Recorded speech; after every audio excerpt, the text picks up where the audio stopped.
I'm Dr. Saloni, an oral physician and maxillofacial radiologist. आज हम जिस टॉपिक के बारे में बात करेंगे वो आप सबके लिए बहुत ही ज़्यादा इम्पॉर्टेंट है। बेसिकली काफ़ी लोग हमेशा ये चीज़ एक्सपेक्ट करते हैं कि उनके दांत एकदम वाइट या सफ़ेद हो जाएं और सबसे ज़्यादा चमकें। तो उसके लिए आम जनता जो प्रेफर करती है कि हम दांत साफ़ करवा लेते हैं। तो बेसिकली आप लोगों को 3 चीज़ों के बारे में नॉलेज होना बहुत ज़रूरी है। सबसे पहले तो आता है डेंटल स्केलिंग, जिसको हम बोलते हैं दांत की सफाई करना। दूसरी चीज़ आती है डेंटल पॉलिशिंग और तीसरी चीज़ आती है आपकी डेंटल ब्लीचिंग। तो हम लोग जितने भी आम लोग हैं वो जब भी डेंटिस्ट के पास आते हैं तो वो यही एक्सपेक्ट करते हैं कि उनके दांत अगर वो साफ़ करवाने आ रहे हैं तो एकदम बिल्कुल सफ़ेद दांत हो जाए, उनके चमकते हुए सफ़ेद दांत। तो सबसे पहले तो मैं आपको ये चीज़ बताना चाहती हूँ कि हमारे जो दांत हैं वो बिल्कुल सफ़ेद नहीं होते हैं, उनका कलर ऑफ वाइट कलर का होता है।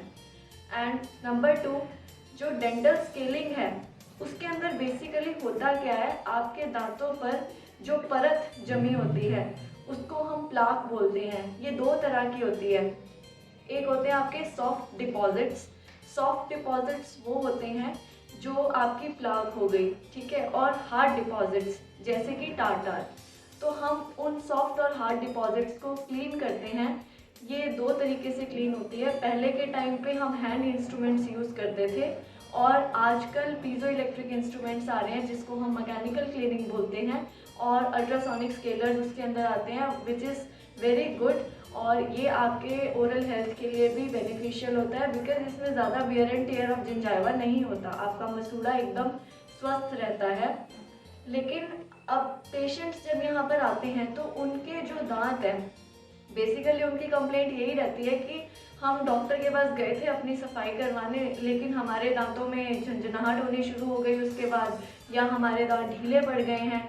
तो मैं आपको ये चीज़ बताना चाहती हूँ कि जो पेशेंट्स ये कंप्लेंट करते हैं कि स्केलिंग के बाद उनके दांत ढीले पड़ गए हैं या उनको सेंसिटिविटी की प्रॉब्लम हो गई है, तो वो उनके पहले से ही ये प्रॉब्लम थी। क्यों? बिकॉज जब भी आपके दांतों में हार्ड डिपॉजिट्स रहेंगे तो वो क्या करते हैं, दांत ऑलरेडी ढीले हो चुके होते हैं, वो हार्ड डिपॉजिट्स उनको इंटैक्ट रखने में हेल्प करते हैं क्योंकि वो उस पत्थर से जुड़ा हुआ है। तो जब हम उसको निकालते हैं तो आपका दांत हिलने लग जाता है। तो बेसिकली ये डेंटिस्ट की प्रॉब्लम नहीं है, ये आपकी खुद की प्रॉब्लम है कि आपने अपने दांतों का जो है ख्याल रखा नहीं, और जब बिल्कुल ही आपके दांत खराब हो गए हैं तो आप डेंटिस्ट के पास गए और आप उनकी कंप्लेंट करने लग जाते हैं।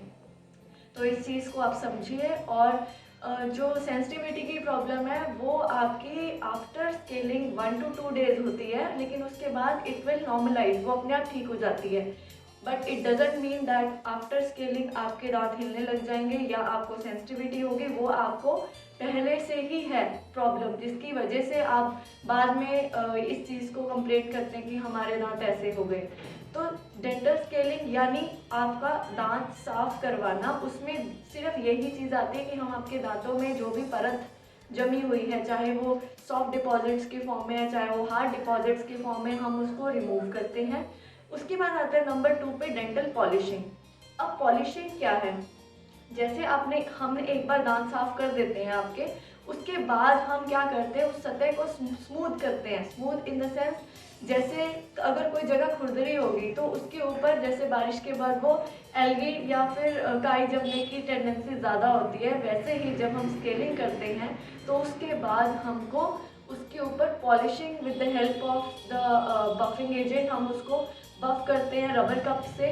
वो इसलिए किया जाता है ताकि जो सरफेस रफ है वो स्मूथ हो जाए और उसके बाद जो भी आपका माइक्रोस्कोपिक प्लाक फॉर्मेशन है वो दोबारा से ना हो जाए, उसके लिए हम पॉलिशिंग करते हैं। But it doesn't mean that आपके दांत एकदम चमकते सफ़ेद हो जाएंगे, वो पॉसिबल ही नहीं है। हाँ जी, ये ज़रूर है कि आपके जो स्टेन्स हैं वो काफ़ी हद तक ख़त्म हो जाते हैं आपके दांत से, पर जो आपका नेचुरल कलर है टूथ का वो वैसा ही रहेगा।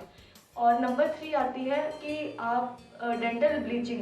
अब देखिए, जो कई लोग कहते हैं कि हम टीवी में देखते हैं कि ये एकदम सफ़ेद चमकते दांत हैं, तो वो सफ़ेद चमकते दांत आफ्टर ब्लीचिंग होते हैं, डेंटल ब्लीचिंग। लेकिन इसके बारे में भी आपको पहले अपने डॉक्टर से पूरी जानकारी लेनी है, क्योंकि डेंटल ब्लीचिंग भी आप उसके कुछ इंडिकेशंस है, कुछ कॉन्ट्रा इंडिकेशंस है, हर पेशेंट में वो नहीं कर सकते हैं और उसके एक स्पेसिफिक टाइम चाहिए होता है उसके लिए, और आपके टूथ भी उतने हेल्दी होने चाहिए वो प्रोसीजर को करवाने के लिए। नंबर 3, इसके जो एक्सपेंस रेट है वो भी काफ़ी हाई है, तो आपके ऊपर डिपेंड करता है। If you go for that treatment तो आप अपने डॉक्टर के पास जाइए, आप उनसे कंसल्ट कीजिए कि आपको डेंटल ब्लीचिंग की रिक्वायरमेंट है या नहीं है। सो आई थिंक आपको इस वीडियो से ये चीज़ के बारे में नॉलेज मिल गई होगी कि डेंटल स्केलिंग में हम हाथ से या पीजो इलेक्ट्रिक इंस्ट्रूमेंट से सफाई करते हैं। नंबर 2, पॉलिशिंग में क्या होता है कि आपके जो दांत साफ हो चुके हैं उसकी सतह को हम एकदम क्लीन कर देते हैं, उसके ऊपर जो भी माइक्रोस्कोपिक प्लाक फॉर्मेशन है वो स्मूथ हो जाता है, तो स्टेन्स वगैरह सब हट जाते हैं। Number 3, dental bleaching which is more advance technology. उसमें आपके depending on the indication and Contra indication आप उसको स्पेसिफिक टाइम लेकर आप जिस पेशेंट में रिक्वायरमेंट है आप उस पर वो करवाते हैं, which is further very expensive procedure. So आज के बाद जब भी आप अपने दांतों की सफाई के बारे में सोच विचार कीजिए तो आप पहले अपने डेंटिस्ट के पास जाइए, उनसे कंसल्ट कीजिए कि इससे मुझे कोई तकलीफ़ तो नहीं होगी, उनके बारे में जानकारी लीजिए, क्योंकि काफ़ी लोगों को बड़ी हिचकिचाहट होती है जब भी वो डेंटिस्ट के पास जाते हैं, उन्हें लगता है पता नहीं वो क्या ही हमारे ऊपर प्रोसीजर करेंगे और उसके बाद कितने ही पैसे बना लेंगे। तो आप अपने ओरल हेल्थ को उसी तरह मेंटेन कीजिए जैसे आप अपने बाकी शरीर पर ध्यान देते हैं। लोग यहाँ कपड़े खरीदने जाते हैं तो वो तो इतने महंगे महंगे ले लेते हैं, एक सेकंड नहीं सोचते, पर अपनी हेल्थ के ऊपर लगाने में उनको हमेशा इस चीज़ पे सोचने में मजबूर हो जाते हैं कि भाई इतना लगेगा तो छोड़ो, रहने देते हैं। बट अगर आपके स्वस्थ शरीर है तभी आपका स्वस्थ जीवन रहेगा। अगर आपको ये वीडियो अच्छा लगा हो तो प्लीज़ इसे लाइक, शेयर एंड सब्सक्राइब ज़रूर कीजिए। मिलते हैं नेक्स्ट वीडियो में। Thank you.